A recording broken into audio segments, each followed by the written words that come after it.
Hello everyone, তো আশা করি সবারই পড়াশোনা ভালোই চলছে। তো দেখো আজকে হচ্ছে যে টপিকটা করাবো এটা ক্লাস 9-এর ভৌতবিজ্ঞানের চ্যাপ্টার 6 তাপ যে আছে সেই চ্যাপ্টারটা, ঠিক আছে। তো আমি হচ্ছে আগের ভিডিওতে 17 নম্বর পর্যন্ত প্রশ্ন করিয়ে দিয়েছি, তো আজকে হচ্ছে 18 নম্বর প্রশ্নটা থেকে দেখো কি বলা আছে যে তাপের যান্ত্রিক তুল্যাঙ্ক কি হয় আর কি। তাপের যান্ত্রিক তুল্যাঙ্ক আগের ফর্মুলা যেটা যে সেটাকে হচ্ছে তাপের যান্ত্রিক তুল্যাঙ্ক বলে। তো এটা আমরা যদি অঙ্কের ফর্মুলা আকারে লিখি যে সমান সমান কী লেখা যাবে বলো, উপরে ডাব্লু আর নিচে হয়ে যাবে এইচটা চলে আসবে এই পাশে, তাই তো। তো সেইভাবে লেখা হয়েছে দেখো যে কি একক পরিমাণ তাপ উৎপন্ন করতে প্রয়োজনীয় কৃতকার্যকে হচ্ছে তাপের যান্ত্রিক তুল্যাঙ্ক বলে। মানে একক পরিমাণ তাপ উৎপন্ন করতে আমাদের যতটা আর কি কার্য করতে হয় সেটাই হচ্ছে তাপের যান্ত্রিক তুল্যাঙ্ক। এবার 19 নম্বরের প্রশ্ন দেখো যে তাপের যান্ত্রিক তুল্যাঙ্কের এসআই ও সিজিএস একক কী হয়। তো এসআই একক হয়ে যায় জুল পার ক্যালোরি আর সিজিএস একক হয়ে যায় হচ্ছে আর্ক পার ক্যালোরি। এবার দেখো আমাদের ওই চ্যাপ্টারেরই টপিক হচ্ছে লিনতাপ। এটা হচ্ছে মোস্ট ইম্পর্টেন্ট, এই প্রশ্নটা আসে যে লিনতাপ কি। তো দেখো লিনতাপ জিনিসটা হচ্ছে আগে একবার পড়ে নিই, তারপরে আমি বুঝিয়ে দিচ্ছি। যে বলা আছে যে উষ্ণতার পরিবর্তন না ঘটিয়ে একক ভরের কোনো পদার্থের অবস্থার পরিবর্তনের জন্য যে পরিমাণ তাপ লাগে তাকে হচ্ছে ওই পদার্থের লিনতাপ বলে। মানে অবস্থার পরিবর্তনের জন্য যে যতটা তাপ লাগে সেটাকে লিনতাপ বলে। মনে করো এখানে বরফ আছে, ঠিক আছে, এই বরফটাকে গলিয়ে আমরা কি তৈরি করব, জল, ঠিক আছে। তো বরফটাকে যতক্ষণ গরম করব আমরা, তাই তো, যতক্ষণ পর্যন্ত না পুরো বরফটাই গলে যাচ্ছে ততক্ষণ পর্যন্ত আমার উষ্ণতাটা কত দেখাবে, 0°C, ঠিক আছে। তো এক অবস্থা থেকে আরেক অবস্থায় নিয়ে যেতে আমাদের আর কি যতটা তাপ লাগবে সেটাই হচ্ছে লিনতাপ, ঠিক আছে। আর লিনতাপের জন্য কি উষ্ণতার পরিবর্তন ঘটে না, মানে এটা যত 0°তে থাকবে যতক্ষণ না পর্যন্ত বরফটা গলছে, যতই আমরা গরম করি না কেন ততক্ষণ পর্যন্ত এই বরফ, এই যে জলটা আছে এখানকার 0°C সেটা দেখাবে আর কি উষ্ণতাটা, ঠিক আছে। এবার 21 নম্বরের প্রশ্ন আছে দেখো যে লিনতাপের এসআই ও সিজিএস একক কী হয়। তো এটা অ্যান্সারটা হয়ে যাচ্ছে যে এসআই একক হয়ে যাচ্ছে জুল পার কিলোগ্রাম আর সিজিএস একক হয়ে যাচ্ছে ক্যালোরি পার গ্রাম।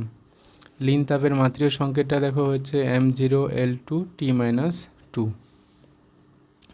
23 নম্বরের প্রশ্ন আছে যে বরফের গলন ও কঠিনীভবনের লিনতাপ কত। তো এটা হচ্ছে 80 ক্যালোরি পার গ্রাম। আর 24 নম্বরে যেটা প্রশ্ন আছে দেখো যে জলের বাষ্পীভবন ও ঘনীভবনের লিনতাপ কত।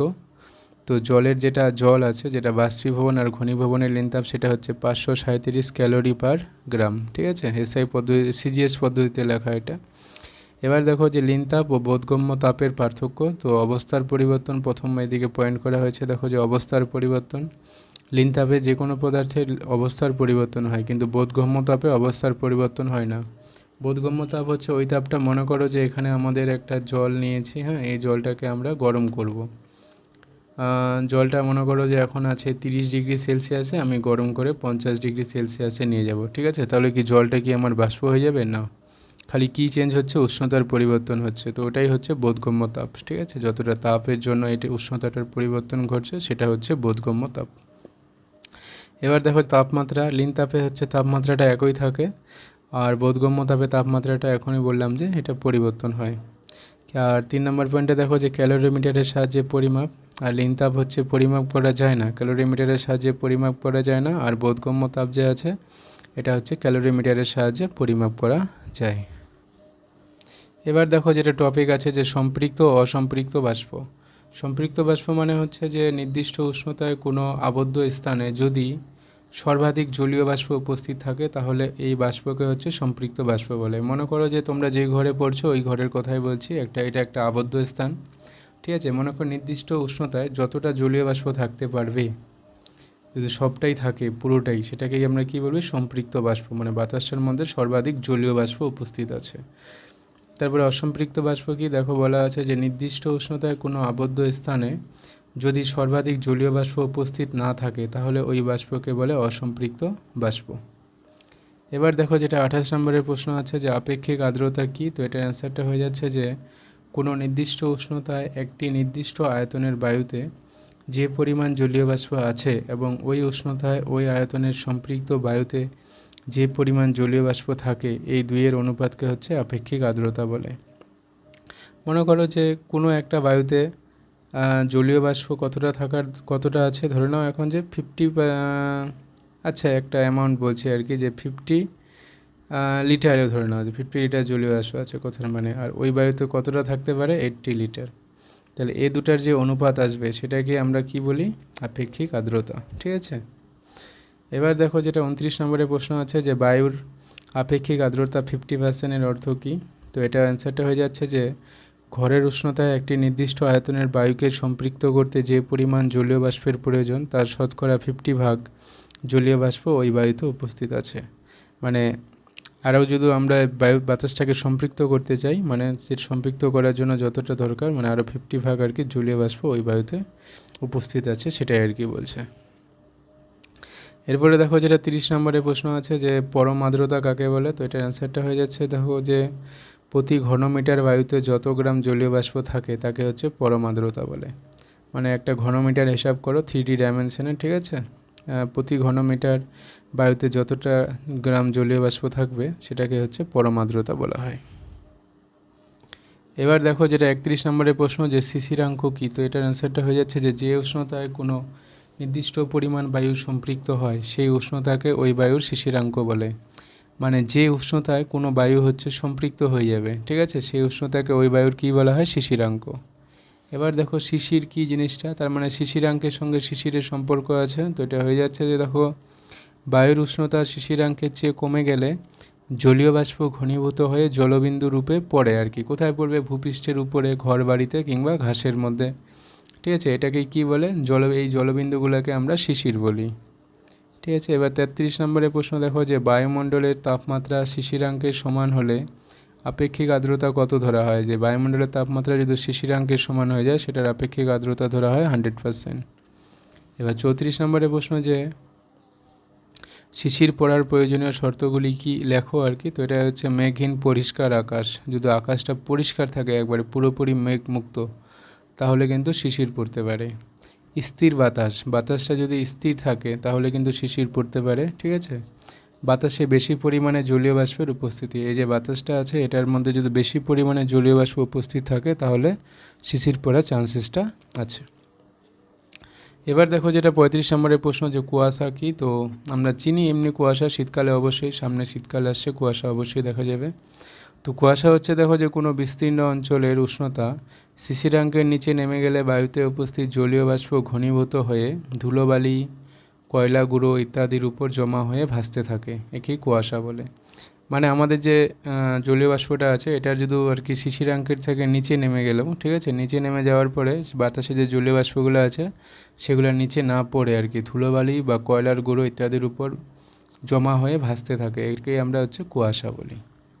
এবার দেখো যে জলাশয়ের উপরের কুয়াশাকে কুহেলিকা বলে। এছাড়াও এটা কোনো কোনো বই হচ্ছে শহরাঞ্চলের যে ধোঁয়াশা সৃষ্টি হয়, মনে করো হ্যাঁ, ধোঁয়া আর কুয়াশা মিলে সেটাকেই কুহেলিকা বা ধোঁয়াশা বলে, ঠিক আছে।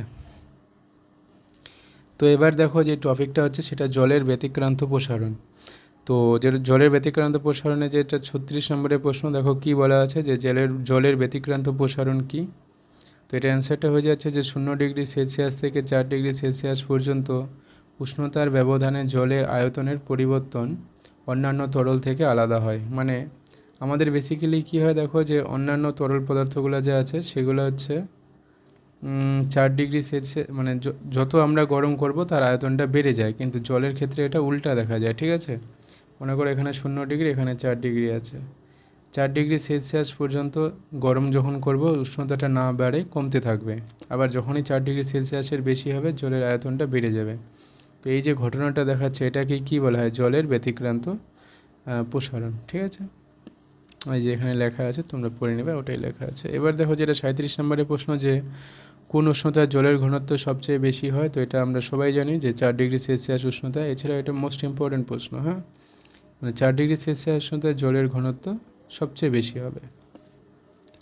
আর 38 নম্বরের প্রশ্নটা দেখো কি বলা আছে যে খুব ঠান্ডা আবহাওয়াতে জলচর প্রাণীরা কিভাবে বেঁচে থাকে।